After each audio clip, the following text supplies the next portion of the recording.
Semangat pagi. Semangat pagi luar biasa untuk kita semua di sini. Luar biasa Pak Darmadi, apa kabar? Luar biasa sekali nih Pak Luar David. biasa ya. Dan saya yakin teman-teman juga pasti kabarnya luar biasa. Selamat datang dalam Monday Morning Motivation. Setiap Senin ketemu kita berdua. Pak Darmadi, hari ini topik apa yang akan kita bahas? Silahkan. Mungkin sebelum masuk topik, saya selalu mulai berpikir sekarang zaman khususnya tahun 2022 ini, jujur kita harus katakan perubahan banyak sekali Pak. Ya. Perubahan bukan hanya terjadi di dalam inovasi, digitalization yang kita lihat saat ini, tapi perubahan secara global yang mengimpact negara kita dengan luar biasa begitu ya. Banyak hal-hal yang terjadi di luar negara kita tetapi bisa berdampak kepada diri kita ya. Betul banget. Dan mungkin kemarin 1-2 minggu lalu ada berita bahwa baru pertama kalinya dalam sejarah hampir 30 tahun, 40 tahun bahwa US dollar dengan euro itu sama 1:1. Dan saya pikir perubahan-perubahan seperti ini belum pernah kita hadapi sebelumnya. Dan makin banyak hal-hal yang membuat kita tuh jadi takutnya nih khawatir, ragu dan bingung karena kita masuk ke dalam sebuah fase yang sangat baru yang tidak pernah kita alami sebelumnya. Belum pernah terjadi. Dan kalau kita spend waktu kita, kalau kita spend pikiran kita dengan hal-hal yang membuat kita khawatir, kira-kira hasilnya bisa menjadi lebih baik atau enggak? Sebaliknya Pak. Nah itu, oleh sebab itu, namun banyak orang juga nanya, nah kita disuguhi dengan banyak sekali informasi seperti itu. Bagaimana kita sebagai orang-orang yang mau maju, yang mau sukses untuk menghadapi realitas seperti itu? Yes. Jawabannya adalah kita harus mencari dari dalam. Jadi perubahan yang kita cari tidak di luar Pak, tetapi dari dalam. Karena kalau kita cari perubahan dari luar, itu di luar kontrol kita dan kita nggak bisa kontrol. Salah satunya kontrol yang bisa kita lakukan adalah dari dalam. Betul sekali. Hari ini saya membawakan sebuah topik yang menurut saya sangat menarik. Topik ini sederhana Pak David ya. Topik ini berjudul 7 hukum mengenai kesuksesan, kekayaan. Ya. Jadi banyak orang mau kaya, setuju nggak ya? Banyak orang mau sukses ya. Tapi lebih banyak orang fokus terhadap hasil akhirnya. Bukan terhadap usaha untuk mencapainya. Prosesnya. Ya, jadi banyak orang pengen punya mobil yang baru, banyak orang pengen punya rumah yang lebih besar, banyak orang pengen punya tabungan lebih banyak. Ya, saya yakin semua orang juga pengen punya hal itu ya. Tapi fokusnya terlalu berat di apa yang mereka mau, sehingga mereka kehilangan fokus bagaimana caranya untuk mendapatkan apa yang mereka mau. Dan ini terjadi di dalam dunia saat ini ya gitu ya. Oleh sebab itu kita balik lagi kepada basic. Saya selalu ngajar bahwa kalau Anda lihat Monday Morning Motivation mulai dari episode 1 sampai saat ini, saya berusaha menyuguhkan hal-hal yang sebenarnya menurut pengamatan saya adalah hal-hal fundamental untuk mencapai sukses. Dan tidak ada satupun yang saya pernah bicarakan mengenai hal-hal yang gampang, hal-hal yang cepat, hal-hal yang mudah. Dan mungkin ketika Anda mendengarkan episode kita dari awal sampai saat ini, Anda harus menemukan sebuah benang merah bahwa untuk mencapai sebuah kesuksesan itu dibutuhkan growth. Kita udah panjang lebar ngomong mengenai kita mesti bertumbuh. Lifetime growth, kita mesti bertumbuh begitu ya. Dan semua usaha itu datangnya dari dalam, bukan dari luar. Dan itu nggak gampang. Dan nggak gampang Pak. Challenge banget itu. Kedengarannya mudah tapi nggak gampang dan harus dilakukan dalam jangka waktu yang panjang. Oleh sebab itu mari kita masuk lagi 7 Laws of Prosperity. Ini adalah sebuah variasi di mana Anda melihat bagaimana banyak orang-orang sukses, kenapa mereka bisa mencapai kesuksesan, sedangkan orang-orang yang tidak sukses sebenarnya tidak beda jauh dengan mereka. Kekurangan-kekurangan mereka di mana? Nanti kita lihat ya. Nah, oleh sebab itu saya akan masuk satu-satu dari hukum ini. Hukum pertama adalah, ini menurut saya paling penting. Ketika pertama kali saya mendengar materi ini, saya kaget dan kadang-kadang saya merasa bahwa kebanyakan orang tidak bisa sukses karena pertama mereka tidak tahu mereka tuh kelebihannya apa. Dan kalaupun dia tahu itu kelebihannya, dia nggak pernah meluangkan waktu untuk fokus meningkatkan kelebihan itu gitu. Jadi banyak orang akhirnya ya, banyak pepatah mengatakan gini, semua manusia di dunia ini unik. Setuju ya Pak? Setuju ya? Semua manusia ini tidak ada yang sama ya. Dan semua manusia ini mempunyai kelebihan dan juga kekurangan gitu ya. Tapi tidak semua orang mampu mengoptimalisasikan kelebihannya Pak. Setuju. Pak David ngerti maksud saya nggak? Ngerti. Ambil contoh nih ya. Kalau saya nih ya, saya umpama punya kelebihan berbicara. Berarti tugas utama saya adalah harus meningkatkan kemampuan berbicara saya lebih baik lagi, lebih bagus lagi, lebih hebat lagi. Setuju nggak? Saya nggak usah fokus yang lain. Umpama gini. Ya tapi Pak Darmadi kan orangnya pendek begitu ya. Tolong pikirin supaya Pak Darmadi bisa lebih tinggi. Saya rasa itu bukan kelebihan bagi saya ya. Jadi instead of mencari apa kekurangan saya mulai mencari apa sih kelebihan saya yang tidak dipunyai oleh Pak David. Apa kelebihan saya di mana orang lain mau bayar saya lebih mahal dibandingin Pak David, umpama begitu ya. Betul. Dan sehingga saya mempunyai yang namanya cutting edge, diferensiasi, ya. Sehingga orang bilang saya mau bayar dia karena dia beda dengan si Anu, ya. Nah, saat ini Pak David bisa menemukan coffee shop yang harganya 60.000 satu gelas, tapi ada juga coffee shop yang 18.000 satu gelas ya. Tapi kalau yang 60.000 satu gelas tidak bisa membuat dirinya berbeda dengan yang 18.000, dia tidak akan laku. Setuju nggak ya? Demikian juga 18.000. Kalau harganya dia juga tidak justify sesuatu yang berharga 18.000, dia juga tidak akan laku gitu ya. Jadi masing-masing kita mempunyai harga. Nah, kenapa saya ngomong law pertama ini penting? Karena setiap marketing itu beda loh Pak. Unik ya? Unik marketing loh Pak. Marketing boleh pilih nih ya, saya mau fokus di luxury market. Nah, kalau fokus di luxury market dia lakukan gitu. Atau saya mau fokus, bahkan ada marketing saya lihat jagonya tuh nyewa Pak. Sewa. Jadi tiap kali transaksinya sewa. Nah, mestinya ini bukan kelemahan. Kadang-kadang dia suka ngomong begini, aduh Pak, ini yang ngumpul yang kecil-kecil aja. Padahal dia nggak sadar, dia tuh jagonya sewa. Spesialisasinya sewa. Itu diferensiasi. Orang yang jago jualan belum tentu bisa jago sewa seperti dia. Betul. Jadi kalau dia sudah lihat, aduh, transaksi saya 20 transaksi, 15 sewa. Dia mulai berpikir nih, berarti jangan-jangan nih saya jagoan sewa gitu. Nah, utamakan lo jagoan sewa gitu. Nah, ini yang saya mau masuk ya. Jadi, hukum pertama kalau Anda mau sukses nih, Anda harus tahu Anda bedanya apa. Ya, Anda hanya bisa sukses. Orang hanya mau bayar Pak David karena Pak David berbeda. Betul. Lah kalau Pak David sama semua, bayarannya average juga, Pak. Bayarannya sama Commissionnya average juga. Tidak ada bedanya sama sekali. Jadi orang hanya mau bayar kita lebih karena kita berbeda. Betul. Ini nggak gampang ya Pak ya? Nggak gampang. Sangat sederhana tapi nggak gampang gitu ya. Jadi PR-nya tadi Padar kan katakan kita mesti tahu kita punya kelebihan. Iya, bedanya kita dan apa nih? Kalau udah tahu, kita mesti bisa explore. Buat lebih tajam lagi, buat lebih jelas lagi, buat lebih mahal lagi gitu ya. Bener nggak? Kalau saya seorang marketing, umpama nih ya, tampilan saya ganteng, tampilan saya cantik, dan saya tahu ini punya nilai jual. Why not you explore that? Betul. Ya kan? Betul. Bener nggak? Betul. Ya. Jangan Anda pikir, oh biasalah, jualan kan nggak fokus hanya penampilan. Jangan salah. Kalau penampilannya bagus, hasilnya bagus, itu orang kan lebih trust, lebih percaya, lebih suka. Beda Pak. Betul. Jadi kita masing-masing harus mikir lah ya, apa kelebihan kita. Main film juga Pak. Pak David jangan pikir, wah kalau saya jadi tokoh starring kayak Tom Cruise bayarannya mahal. Malah jadi penjahat di film itu mungkin bayarannya juga sama mahalnya Pak. Jadi kalau Anda punya muka karakternya memang cocok jadi penjahat begitu ya, mungkin lebih baik Anda terima tawaran jadi penjahat aja. Anda tahu Tom Hanks umpama ya? Tom Hanks itu kan selalu main film yang bagus-bagus ya. Tapi ketika dia main jadi penjahat, itu ratingnya turun Pak. Anda juga tahu Tom Cruise kan? Ganteng sekali ya. Dan setiap kali dia main film dia selalu jadi hero kan? Hero. Tapi Pak David tahu nggak dia ada main satu film di mana dia jadi penjahatnya? Oh ya? Ada. Dan orang tidak terkenal Pak. Ya, Pak David aja nggak tahu ya. Jadi kalau Anda tahu muka Anda cocoknya jadi hero, ya kan? Bruce Willis, hero. Jangan jadi penjahat. Arnold Schwarzenegger, hero. Jangan jadi penjahat ya. Ada juga orang sih mukanya cocok jadi penjahat gitu Pak ya. Gak apa-apa. Jadi kembali lagi ke sini, Anda hanya bisa sukses karena Anda berbeda. Dan ketahuilah beda Anda itu apa. Nah, yang pertama, yuk kita mulai satu-satu ya. Jadi pertama tadi saya udah jabarin cukup panjang ya Pak David ya, bahwa kalau kita mau tahu kunci sukses itu yang pertama adalah cari tahu perbedaan Anda, dan perbedaan ini mesti menjadi kekuatan Anda. Dan karena Anda berbeda, Anda memperkuat perbedaan Anda mempunyai nilai jual yang berbeda. Yang kedua, ya, Anda harus tanyakan apa yang bisa Anda tawarkan kepada dunia ini yang orang lain nggak bisa sebagus Anda. Ini nggak gampang loh Pak ya, nggak gampang loh Pak ya, nggak gampang karena pertama Anda harus tentukan dulu, saya mau bekerja sebagai profesi apa dulu. Nah setelah Anda tentukan untuk menjadi profesi ini apa yang dicari orang, Anda tahu. Kemudian Anda lihat ke diri Anda, saya kelebihannya apa nih? Ya kan? Saya kelebihannya apa? Kadang-kadang ada agent Pak ya, dia punya kelebihan adalah dia mampu meyakinkan pemilik properti sehingga dia dapat listing. Ada agent lainnya yang hanya mampu nyari pembeli.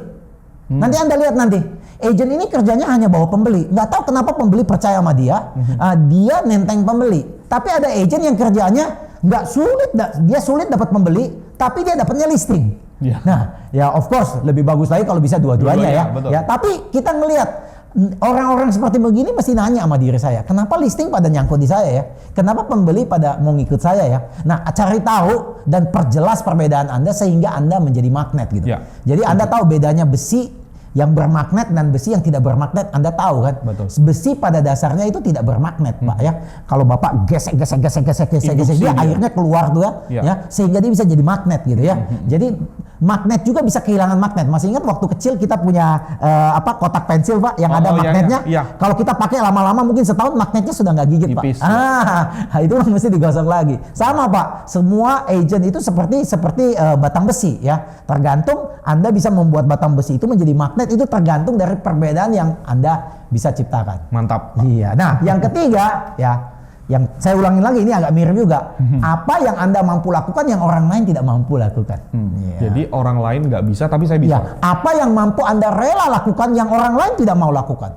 Apa yang Anda berani lakukan yang orang lain tidak berani lakukan. Nah, ini bahaya. Ini bacanya. Berbeda sekali. Kalau Anda bilang apa? Pak, saya adalah marketing, Pak, yang tahan banting. Ditolak berapa kali pun, saya akan tetap maju dan positif. Ya. Ini juga perbedaan loh, Pak. Karena ada orang ditolak sekali langsung dia mundur. Tapi ada orang dia coba lagi. Nah, ini kan perbedaan yang dia bisa ciptakan ya. Yes. Nah, oleh sebab itu untuk the law number 1 ini Anda ditantang ini mengekspresikan perbedaan Anda hanya dengan kata-kata pendek saja, beberapa kata saja gitu kan ya. Atau umpama contoh nih ya, saya adalah marketing yang pantang menyerah.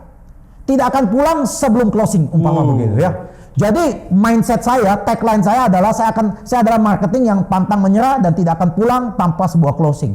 Wah, itulah sebuah tagline dan saya akan pakai di dalam diri saya nih. Ditolak nggak apa-apa, saya tagline-nya nggak akan bisa, saya akan tetap menang begitu ya. Betul. Nah, orang-orang kayak begini, Pak, pasti terlihat beda, Pak. Oh iya. Pasti terlihat beda nih, Pak. Lain. Sama customer pasti terlihat beda ya. Nah, kemudian kita sama-sama menemukan nih apa difference yang kita buat. Umpama saya contoh nih, ya, Pak, contoh saya nih ya, dari awal saya selalu bilang saya adalah the master of motivator. Dari dulu gitu. Ya, orang nanya, apa hebatnya? Bedanya apa motivator dengan master motivator? Nah, motivator kan hanya motivator. Master ini atasannya motivator. Berarti lebih powerful gitu. Ya. Jadi next time ketika saya bicara, saya selalu ingat, jangan bicara hanya ala kadarnya, hanya sekedarnya. Buat sesuatu yang luar biasa. Harus beda. Harus beda. Bedanya di master ya. Yes. Jadi sekali lagi di law pertama ini kelihatan sederhana. Tentukan bidang di mana Anda bekerja. Kemudian dari bidang itu Anda lihat hal-hal apa saja yang penting di bidang itu. Kemudian lihat kekuatan Anda, lihat pengalaman Anda. Ya. Yang mana yang Anda bisa kuasai. Anda tidak perlu paling jago semuanya. Nggak perlu ya. Cari sesuatu yang menurut Anda orang lain agak susah niru Anda. Orang lain tuh nggak akan tahan banting Anda. Orang lain tidak berani seperti Anda lakukan itu. Yes. Oke. And you will have your success. Tidak satu malam, tidak 1 tahun, tidak 2 tahun, butuh waktu, Pak. Ya. Tapi kalau Anda asah, di sini saja Anda asah, Anda akan menjadi luar biasa. Mantap, Pak Dar. Oke ya. Find your difference, ya. number 1 ya. Itu emas loh, Pak, tadi ya. Emas loh, Pak ya. Yes. Karena banyak orang tuh kerja tuh nggak fokus, Pak. Nyari sana, nyari sini. Kerja di sini pindah sini, pindah kerjaan ini pindah itu. Dia nih jagonya apa sih, Pak? Ketemu Mama. Pertama kamu kerja di mana? Oh, aku kerja di kitchen gitu ya, nyuci piring. Kemudian pindah kemana? Oh, jadi office boy. Kemudian pindah di mana? Ya printing. Nah, dia nggak ada hebatnya loh, Pak. Ganti terus. Lah kamu tuh hebatnya di mana? Saya hebatnya ganti kerjaan, Pak. Nah, itu susah juga. Nah, jadi ini satu hal yang Anda kalau Anda masih muda, Anda harus pikirkan baik-baik hal ini. Ya. Oke. Tentukan yang terbaik dan lakukan dengan berbeda ya. Mantap. Yang kedua ya, hukum yang kedua kalau kita mau lebih sukses, lebih kaya dalam hidup ini adalah ada hukum yang mengatakan bahwa Anda mesti mempunyai influence. Jadi pengaruh. Iya, pengaruh ya. Ini kata ini udah muncul, udah lama saya baca buku ini, tapi influencer itu ternyata udah ada puluhan tahun yang lalu, Pak. Dan zaman sekarang tambah jelas sekali kan, Pak David lihat ya. Orang-orang yang mampu menginfluence orang itu ya kita lihat YouTube dan segalanya itu bisa dapat duit malah ya. Ya, jadi influence ini ternyata powerful yang hebat. Dunia begitu banyak penduduk 7 miliar. Bagaimana ada satu orang menjadi influencer yang lain pengikut itu menjadi sesuatu pekerjaan yang tidak gampang loh, Pak. Yes. Tapi kalau Anda ikut law number 1 tadi, bahwa ketika Anda berbeda, Anda bisa menjadi influence. Otomatis bisa. Bisa karena Anda berbeda. Kalau Anda nggak berbeda, siapa yang mau ikut? Nggak mau orang ikut. Nggak mau ya. Yes. Jadi the key to prosperity itu adalah influence. Jadi kunci untuk menjadi sukses satunya lagi, Anda harus mampu mempengaruhi. Ini persis yang saya tadi bilang, seperti besi, tetapi Anda sudah diasah menjadi magnet yang keras. Anda bisa narik orang. Influencer itu tugasnya menarik orang. Apakah ini juga identik misalnya jadi agent nih Pak? Dia bisa influence customer-nya. Dia bisa influence tadi dapat listing. Bukan hanya influence customer-nya Pak. Ketika customer-nya happy dengan dia minta, Pak David masih ada teman yang mau jual nggak? Tapi dan karena Pak David mendapatkan experience yang baik dari saya, Pak David mau memperkenalkan temannya ke saya lagi. Itu jadi influence. Kalau saya serve Bapak dengan tidak baik atau saya serve Bapak dengan tidak ada bedanya, ngapain saya kenalin teman saya? Iya, setuju. Servisnya nggak bagus, ngapain? Jadi influence itu Bapak bisa influence orang kalau Bapak berbeda. Yes. Ya, tadi ya nyambung nih Pak. Jadi punya influence ya. Nah kita lihat influence ini. Pertanyaan kita, kalau ini kan karena kita khusus ngomong agent property nih Pak ya. Ya. Selama ini siapa saja sih yang Anda influence? Ambil contoh nih Pak, Bapak pemilik kantor broker. Kantor broker Pak, kalau Bapak nggak bisa tampil, nggak mau nampil, nggak berani nampil, nggak mau bicara, rekrutmen suruh orang lain, baca buku malas. Siapa yang mau ikut Anda? Nggak ada yang mau Pak. Apalagi bisnis ini nggak ada gajinya loh Pak. Iya. Loh kalau ada gajinya nggak apa-apa, dah ikut kamu deh. Yang penting aku dapat gaji tiap bulan. Iya. Kalau nggak ada gajinya, ngapain ikut Pak David? Nggak mau saya. Kayaknya sulit banget ya. Sulit kalau Anda pemilik kantor broker, kemudian Anda tidak punya sense kesadaran bahwa Anda harus mampu menginfluence dan Anda tidak merasa punya perbedaan, nggak akan ada orang ikut Anda. Setuju. Jadi jangan komplain gini, Pak susah ya nyari marketing. Semua orang susah cari marketing itu bukan masalah. Yang menjadi pertanyaan adalah Anda tidak berubah, Anda tidak punya value, Anda tidak bisa influence, tidak ada orang mau ikut Anda. Wah ini PR besar untuk jadi pemimpin. Pak menurut Anda leaders itu mesti jadi influencer nggak? Oh iyalah. Ada nggak leaders besar tapi bukan influencer yang hebat? Nggak ada. Nggak ada Pak. Nggak ada yang mau ngikut Pak. Nggak ada yang mau ngikut. Ya. Oleh sebab itu tanya kepada diri Anda kalau Anda marketing juga. Selama ini Anda influence siapa aja, ya. Dan yang kedua pertanyaannya, berapa banyak? Loh kenapa ada hubungannya siapa saya influence dan berapa banyak? Karena begini nih, kalau Anda influence-nya dikit orangnya, kira-kira timbal balik hasil uangnya gede nggak? Dikit juga. Pak David hanya prospek 3 orang, Pak David hanya kenal 3 orang. Ya Pak David hanya dapat uang dari 3 orang itu. Setuju. Iya kan? Setuju. Tapi kalau Pak David kenal 3.000 orang. Beda. Pak David kenal 30.000 orang. Lain lagi ceritanya. 100.000 orang kenal Pak David. Luar biasa. Luar biasa. Lain ceritanya. Luar biasa. Itu yang saya bilang gitu. Jadi influence pertama Anda mesti temukan perbedaan. Ya. Kemudian Anda mesti mendorong diri Anda supaya orang tertarik dengan Anda, dengan perbedaan Anda. Betul. Kemudian Anda mesti meningkatkan jumlahnya. Gimana caranya Pak Dar? Ya memang nggak gampang. Ambil contoh nih. Seorang pembicara mau terkenal, mungkin dia nulis buku. Ya. Karena dengan buku dia bisa menjangkau orang-orang yang lebih tidak kenal dia, yang jauh. Betul. Mungkin dia ngadain talk show di YouTube seperti begini juga, supaya mungkin ada yang nggak kenal saya bisa kenal saya di sini gitu. Harapannya seperti begitu. Mungkin saya setiap kali ketemu orang, saya mesti fokus di saya punya Instagram, isinya harus hal-hal yang positif. Bayangin kalau Instagramnya Pak David isinya yang negatif semua. Wah. Iya kan? Negative thinking is my way. Mengerikan Pak. Habis itu anti-social marketing, anti-sosial. Ada orang suka kayak begitu kan ya? Ya, tidak ada gunanya hidup baik, dunia kejam. Nggak ada yang mau ikut Pak David. Nggak ada yang mau ikut Pak. Setuju Pak? Setuju. Orang hanya mau ikut orang-orang yang positif, orang-orang yang bermanfaat. Yes. Ya. Betul. Jadi pertanyaannya siapa yang Anda influence dan berapa banyak Anda influence? Kenapa saya tanya berapa banyak penting? Karena di sini mengatakan bahwa orang yang mampu menginfluence 1 juta orang, dia akan lebih kaya, dia akan lebih sukses daripada orang yang hanya mampu influence 10 orang. Ya, logis. Pasti dong ya. Demikian juga kita paling gampang ngomong Michael Jordan umpama, pemain basket terkenal ya. Dia punya income jutaan dolar. Kenapa? Karena dia influence jutaan orang. Bill Gates ciptain Microsoft. Dia influence miliaran orang. Income-nya miliaran dolar. Jadi jumlah orang yang mengenal Anda, jumlah orang yang Anda bisa influence, makin banyak income Anda akan makin naik. Berarti jumlah orang yang diinfluence mempengaruhi jumlah kantong yang bisa kita tarik. Gitu. Ambil contoh, Anda beroperasi di satu lokasi sebagai agent properti. Ambil contoh lah di satu tempat, umpamanya saya ambil contoh ya, di BSD. Nah di BSD ini kan banyak agent. Di BSD ini banyak customer, penjual dan pembeli. Nah pertanyaan saya, siapa yang akan muncul di benak konsumen ketika dia ingin menitipkan rumahnya atau menjual rumahnya atau membeli rumahnya? Siapa? Kalau Anda bisa menjadi terkenal, Anda bisa menjadi seseorang yang gampang direkognize sama mereka, pasti Anda adalah orang yang pertama kali dia tuju. Ambil contoh, Anda adalah agent yang paling aktif buat video umpama. Rumah-rumah di BSD umpama begitu. Kualitas videonya bagus, tampilannya Anda bagus, view-nya Anda banyak, Anda menciptakan sebuah credibility. Dan credibility ini adalah diferensiasi Anda. Dan makin Anda fokus di situ, dan makin orang tidak mau fight dengan Anda karena Anda sudah terlalu jauh di atas sana, Anda mempunyai perbedaan yang tajam. Dan jadi mahal di situ. Jadi mahal. Dan jadi berbeda dan pasti mahal. Yes, mantap. Tuh, sampai dua di sini udah meeting Pak David. Ini dua ini menurut Pak David dalam realitas hidup disadari oleh banyak atau tidak disadari, atau disadari tapi tidak dilakukan.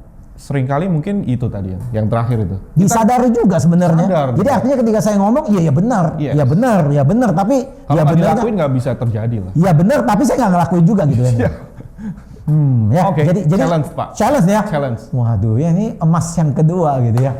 Padahal sebenarnya nggak usah jauh-jauh, mesti tutup video ngelakuin aja. Habis gitu ini saya yakin teman-teman langsung saya take rasa action. Selalu nanya kan, mulainya dari mana kan? Bingung nanti kan? Mulainya dari mana ya? Oke ya.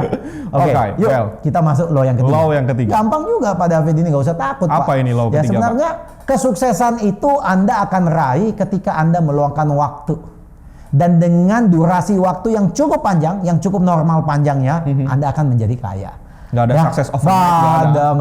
Nggak ada sukses overnight. Ya. Oke, kita bisa ngomong sukses. Pak, ada orang sukses overnight ya. Biasanya pepatah mengatakan, Anda gampang cepat suksesnya, Anda akan cepat jatuh juga. Ya sih. Kalau sepeda larinya terlalu kencang, mobil larinya terlalu kencang, stabil atau tidak stabil? Bahaya itu. Bahaya. Ada yang lewat dikit bisa oleng. Iya. Bisnis kan kita juga begitu Pak. Kita banyak banget lihat bisnismen pada saat market lagi expand gitu ya. Dia kemudian expand dengan kenceng dan agresif. Dan ketika market berubah dia nggak bisa, langsung kolaps. Ya, betul. Karena pondasi kakinya nggak kuat Pak. Setuju. Iya kan? Setuju. Jadi time. Kenapa saya bilang begini nih? Banyak orang bilang begini, Pak, ya. Saya juga berkecimpung banyak di dunia ini, umpama. Pak, banyak orang bisa kaya itu dari bisnis MLM. Setuju saya. Setuju. Tapi saya nggak setuju kalau orang ngomong gini, Pak, saya ini orang gagal loh Pak. Saya kerja di perusahaan A, nggak berhasil, saya dipecat. Saya kerja di perusahaan B, saya dibilang malas, saya dipecat. Saya kerja di perusahaan C, saya dibilang tidak punya inovasi, saya dipecat. Saya kerja di perusahaan E, saya dipecat karena tidak punya prospek. Kemudian saya masuk MLM, dan dalam waktu singkat saya jadi kaya raya. Itu saya nggak percaya Pak. Sukses overnight juga itu. Tunggu. Jadi gini, yang salah bukan yang saya mau ngomong, yang saya fokus bukan MLM-nya. Yang saya fokus manusia ini sebenarnya. Yang saya tahu orang-orang yang sukses di MLM adalah orang-orang tuh yang punya pondasi sudah kuat Pak. Dia adalah orang yang positif. Dia adalah orang yang ketemu orang berusaha mikir gimana caranya bantu orang. Dia adalah orang yang selalu berikan 101% setiap kali bekerja. Dan ketika dia bekerja di sebuah perusahaan selama 10-20 tahun, dia sudah mahir satu lokasi, satu saat dia pengen beralih industri, beralih kerjaan, dan dia memilih MLM. Dan ketika dia masuk MLM dan dia sukses.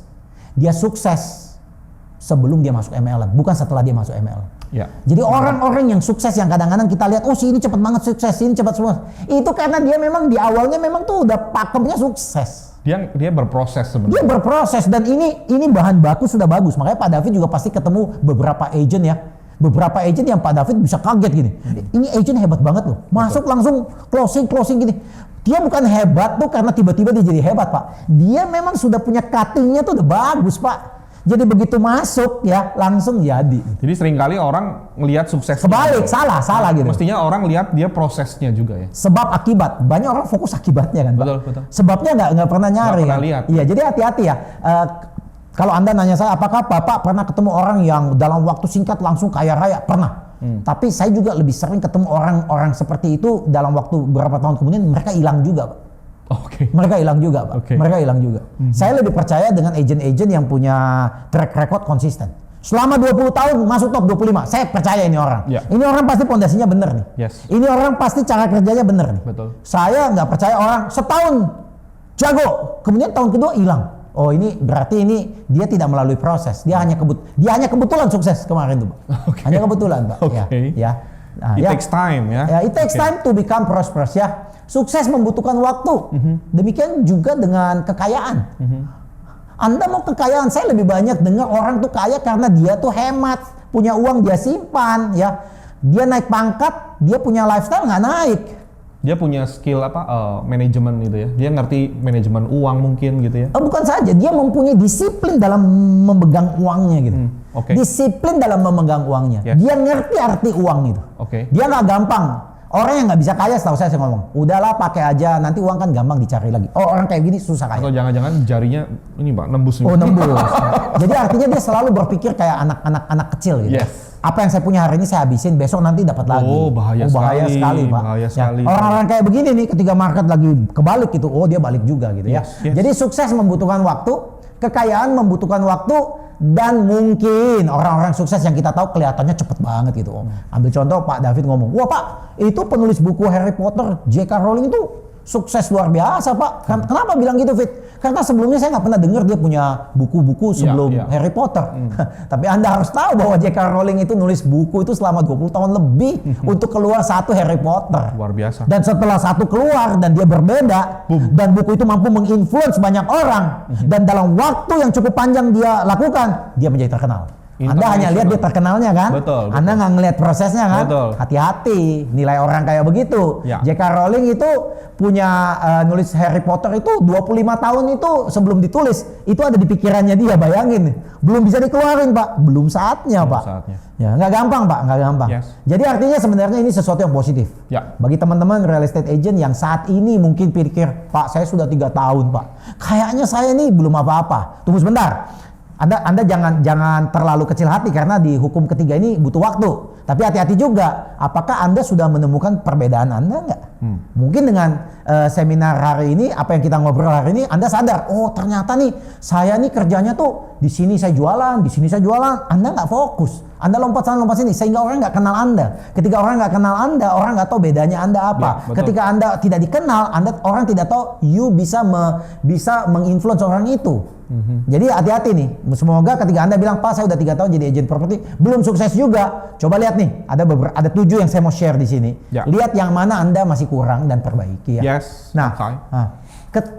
Alasan utama kenapa banyak orang tidak bisa sukses di dalam hidup ini, karena mereka sebenarnya kehabisan waktu aja Pak.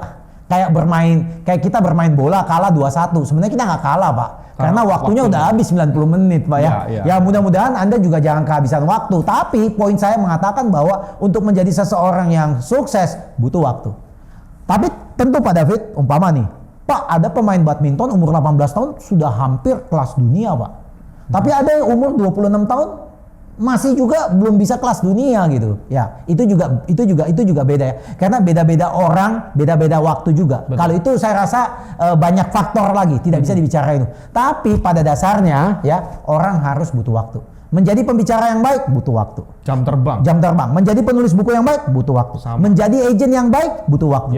Malah saya takut Anda tidak pernah ngapa-ngapain 1 tahun langsung Anda juara 1. Saya takut itu. Nggak ada sebab akibatnya. Nggak ada sebab akibat, malah saya worry, saya taruh tanda tanya ya. Mungkin Anda closing 1 gede minta ampun. Kemudian orang pikir, oh berarti lu hebat banget. Ya, Anda belum terbukti karena itu mungkin 1 gede banget gitu. Ya, Anda lebih terbukti kalau setiap tahun Anda konsisten, kuat gitu ya. Anda maintain gitu. Umpama Anda closingnya setahun pertama 12 unit gitu ya. Kemudian setahun kedua 16 unit. Naik nih. Tahun ketiga 24 unit. Tahun keempat 30 unit. Itu bagus Pak. Itu bagus Pak. Ya.